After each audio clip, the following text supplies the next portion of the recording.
Ola tuntu ma hian putte te marin pulal du oma chungchang a soi na hi longai thalok te ang kan leader in pulal du man kan dang lam bi kang ngoi sen takin soi ro atia ni po kan in mukho bial vil tu min ko khom sta chon kai ru lawang ti the mi pui ma soi ro pu thana hian atia pu wan thana voi som ni pathum ka soi toi ti mi kha ti publica pu thana kha na ti ni ti chuan hetianga in soi in e ru lawang chu ti ngam tu ra ni atia chu min fu ina po ni sen kan pa ti hoi tu phang de pon lo kala tu pu kha mi sual mi tha ang zoin ka thia lo an trave kang ama ra chu min ne de u du chu u do ma lo leng thina lo leng le don ti a senior en ne lo leng du to su ke ma lo leng ve to thungai ka tia company chu na ina ka in ko ma re ngel dar kar ni don kan in ko ma chu ta min thil chu da rel ru min ne em em ani hei min huwa ka kum heti za the ne ka in ne lo ti hi nia kum thanga ti lai ka in rel poi ka sa zo thei lo ti hi kan ni poi sa po ka nei lo sum le pai po ka nei lo heti zat kum hi ka nei to hau sak thut hi chang na pakhat ma ka nei lo ma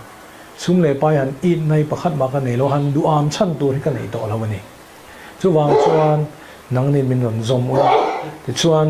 that takin team kan in dinanga mi pui zara pathian zara kan sarkar ni chuan ni za chungin dang lam thlen ban kan tum tun corruption ti ve du lo chief minister kan nei ni chuan a hnuai lama pon ti ngam lo turin khau takin kan benga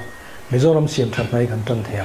sarkar sum hi ka i lowa chumi tel lo chan hei chen hi ka lo om to ka lak thut na chan tur hi om lo ka du am don lo ka du don lo ka e ro don lo ani chu ka sei ngam ani tia chu tiang du chuan team tha ka mo ni i lo te la ngai ni te min han ti der ve chu ta chuan ulal than hola atia soya roi to ro pui ta ka ni amai ro chu atar thlengin au pat thlengin roi to ni ya then khat chuan in zol to sen ti ngoi thlengin ani ya hian a chang lo ngai ta nge nge zoram thang po chu ti tho chu ni roi to ro pui ta ola po ti zap chief minister ani the dia bo zoram po heti chen chief minister ani the amai ro chu kun pat thlengin ti hian CM ani president ani ni zel du na kha an ne ya an dot lemi tur tu man chor an cher lawa chu ti chuan an chol alo ngai ta ti zoro ma po an dot ami tu ete in cher lo in ti hian ektika mo la chola ke ma chuan in mo phurna nei ne ka in ngai chu ti sap tong in soya next generation leadership a dot le zelami tu huai tu cher hi ka mo phurna ka ngai min huwa ka tram khat ba ka thei po ka ring lo tak tak a chuan ti kan lo thei ni bongang ku ma tam to do na chu wang chuan tram khat thei top that tak a tia chief minister that tak ne mizoram in sarkar tha thlen tira local le zel tur te pon an enton tur ei ru na ten lo sarkar thiang lim dina mezo mi puite ma son tir ve hi ka cha ka chu mi zo ka chak ber chu tram ka man zo chun ka huana fe ati ka huana lim takin ka fe thei to ngati chu mi thlen dik tir tum tu chuanin he main ka thei long tim tha kan mamo i lo tel ve ngai ni min tiam min soma min ne em em ani chung chu kan ho tu te in pe ani kan pan in patling le patling kan pan ni chu ho min thila ne do min thil lo tu ra ka ngai ya chu ka ring to bo ke ma point chu kan thoi tu te in pe nga ni lai kan leader in bul ola kha kha ne ya a fula en du tan chuna fula en tu po a om thowa ama ro chu khlai video clip toi te kha an ron da chuaka kan ena ti chuanin a tun lai in thlan an hai to boka politics lampang thil han ti chu vela thin te po hi a content engmaw ka han je tan chuan thavek yawa hei comment lampang kan han chira ka tilang vek longa comment lampang thren khata chuan oi chuang lo soi che boy te po an om ve thawa tin ama ami mal tak pulal du ama te po vakani big chuang hlei nem tia thil lo ti dik lo soi te po an om ve thawa ni ama ro chu kan han chira kan han en hian mi khring chuan tran lampang zong the kan neya tran lo lampang zong the kan neya amai ro chu poimo em a chuan kan tran zong an niamo kan tran lo lampang zong an niamo thutluk na ngai dan kan siam don ani chuan vazi chian ye poimo khop maya atu mi khring pone sian lo soi chet na ani po chu tiang chu lo ti ve tho lom tia an lo pu chet na thin te kha ani em enting e in soifia na te nem alo ni tak takem tia ve en hi a that na nai chin om ve a ram tha kan du ni si chuan mi tha kan du ni si chuan kan fa zir chian ve nga ya social media then khata hian mak deuh mai chu pu zo kom thanga ne mo pu hola ne mo pu du oma ne mo an soi chiat na ngai ranga soi chering chu po ti kha tia ti reng mai anin soi fia viau ton hua po khrem bia chuang lo nangai thamia chuang lo emo khatiang ni om taka soi hi kan om vela thina bikin tun tu ma chuan hei kan video content a hianin zpm lampang ani wangin pudu oma pik a hilo ti taila a thil ti dik lo nia lang ama pona apom mathen te chu a in soi fi anate tina siam dik nate siam dik nia in khiat nate mo ngai dama dir nate po ani mai thei ati fu lo ti fu tu ma lak na alo sul nu to ma na mi to te po khang te po kha thil thakla manga han soi chuale thune hi politics khovela chuanin thil thleng ve a chom te po ani mai theya amma ero chu mi chanchin kan soi sel don niamo kan soi chidon niamo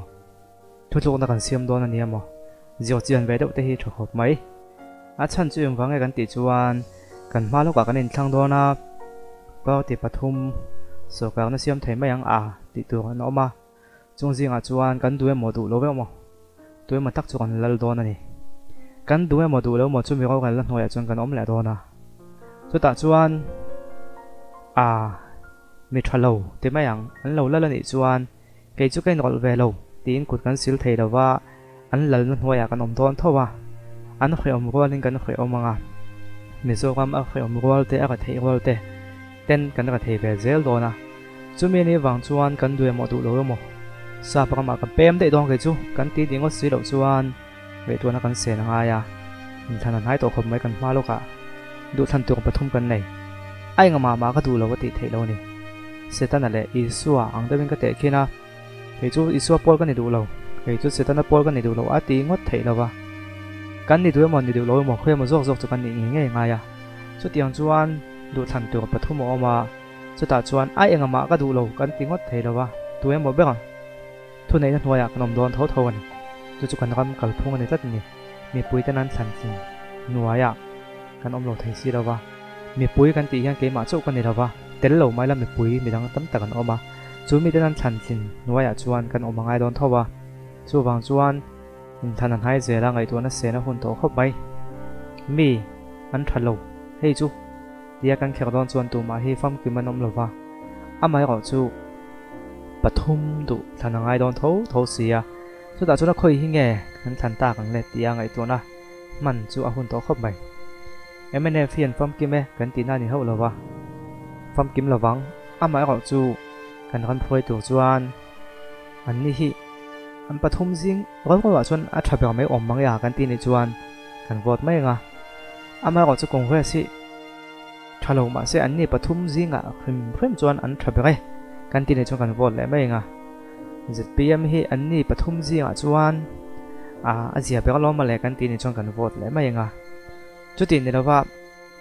kan va soi se la an dik lo nan that lo na kan va khek kan ga don chuanin tuma hi vote lak nom lem lo ni zia thum lawa a chon chu mi pakhatan ni lawa pol om khom mi khring om khom an nia mi khring om khom ma chon lo chen hoi to ka hian om lo thei si lawa poi mo be ka chuan chi tong khan an pathum jing ro wa hian tu hinge zia om berang ti zonga kan ngai to na kan sen angai tran khop mai chung ka chon zpm sul nu la nei ve lem lo so ka rang zong chuan ami malang zong le ami ni anga yang mla ang zong chuan in sul nu lo nei to mai theya a so ka na ang zong sul nu la nei lo na chu mi pui te pe se na pen sa tu an ni poka chan chu engem bo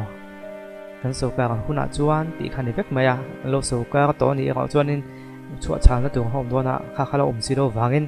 bo ko kan nei lian deuh ni na nga chumi wang chumi pui te thin long tam jok pon he ni ngai ni ya chung ka ga chuan en tin nge nang ingai tu anai thut lok ni lo sian ve le zpm mi sei chian ni chuan tuem mo dong tang khoi mo zok kai support angai ni ai nga ma ka support lo iti ni ro chuan in i support lo thu nei na hnuaya khan ila om don tho ti ro kha chu kan in khriat te rangai ni